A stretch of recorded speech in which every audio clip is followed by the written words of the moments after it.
Okay, so here we are onto the charts. Let's start elsewhere. Let us start with, as always, let's start with dollar. All right, dollar profile. I've got Aussie on the daily, Kiwi on the daily, Euro on the daily, dollar CAD on the daily, cable on the daily, dollar yen, dollar Swiss franc, dollar index on the weekly. Okay, let's start with the dollar index as always.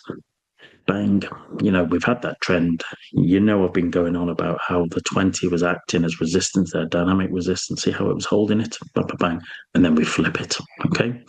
And then we flip it. And, we flipped it and we pushed. Now, we gave some of that back on Friday, but this week we seem to be carrying on with it. If we go down to the daily, that was FOMC, beautiful turnaround there, lovely V bottom off that. Okay. And then you've into a Vulcan. All right. There's the VB, there's the low, there's the VB, there's we crack it, we pull back, there's the pin bob with the PO20, and off she goes. Ta-da! That's what you're after. All right. That's a very nice Vulcan reversal trade. Okay, that's that's a beauty. So and that's where we find ourselves. If we go in the 4 hour chart, we started off last week with a bearish evening star. Okay, I thought, oh, we'll drift down and fill this gap. So we had a gap here, moving averages. Oh, we'll drift into that, and see, do we bounce there? But actually, no, we're off. We're running away. And then Friday, Trump tweets and thump. Now lots of people are talking about how great they were and how they caught it. I didn't catch any of that because normally after 3 o'clock on a Friday, I'm not looking to put any trades on anyway. Especially not if there's tweeting and there's madness going on, because invariably you get all sorts of knee jerks.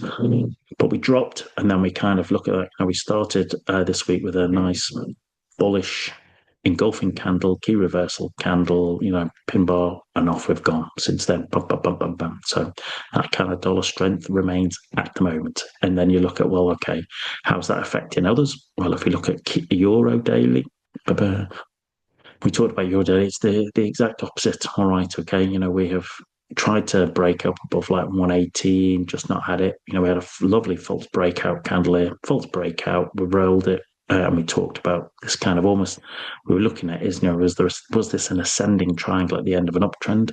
But actually, bang, you can see we broke. And not only did we break it, we closed beneath the 20, which if you look at that, we have not closed, all right, okay, beneath the 20 since what's that? Since February. So, 8 months, all right. That's a thing. Now, if I'm honest, I thought we would kind of pull back up a little bit and then before any chance of rolling over. But, if you look at that false breakout, nice bearish inside bar, pin bar, plow through, away we go.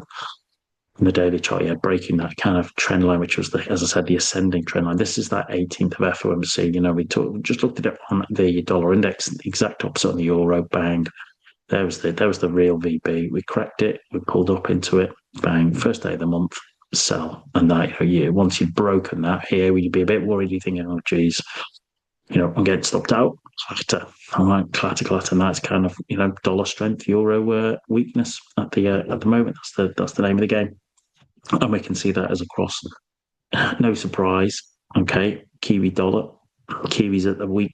Kiwi's weak. US dollar strengthening.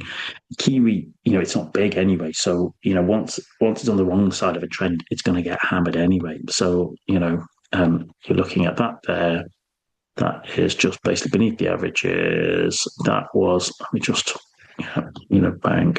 That is, counter trend line break. You're in a downtrend, you've broken through beneath the averages, you're pulling back up into the averages, and then there we go. That was the counter trend line break, and it's just like worked its way down lower. That is just Kiwi weak, dollar strengthening, Canadian dollar. All right, that has just basically worked out there. It's just worked its way up. I thought, here we go, we're at the weekly 50. I thought we'd have a little bit, maybe a sort of a bit of a drift before any move on it, but that in itself is showing us the kind of strength there of that.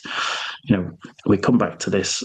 This was a weekly bullish key reversal here back in June. Okay, we kind of built up a bit of support there over the summer, and then we've started to work our way out. Couldn't get above the 20, could get above the 20. 20 sort of looked like it was going to break, but it flips it, and then here, we're flipping it again, and then we're working our way up. All right, and that's the daily chart. You can see, as I said, it's just working its way there, just bang above the 200, flips the 200, doesn't it? And there, there you're just working that down and stuff. It's just, yeah, that's that kind of Canadian weakness, dollar strengthening, even dollar against Swiss franc. Right now, remember, dollar against Swiss franc has done the same. Okay, as what we've looked in the dollar index. Remember, Swiss franc's top of the pile, but even just high low, high low, high low this week, high low. They're just even the lows of the weekly charts is telling you enough sometimes. That was that FOMC low in the dollar, back up, cracks the VB here, woomph, pulls back down, first of the month. That's just that trade on euro dollar, dollar Swiss, dollar index. It's there, isn't it? Tick, tick, tick, work its way back above the 50, come back, flip the 50. All right, here it's, look at that dynamic resistance, then it's support. And, we're just working our way there. And that's indicating, there's some element of dollar strength is returning because Swiss franc has been top of the pile for a very good while. So, we can see what's going on there.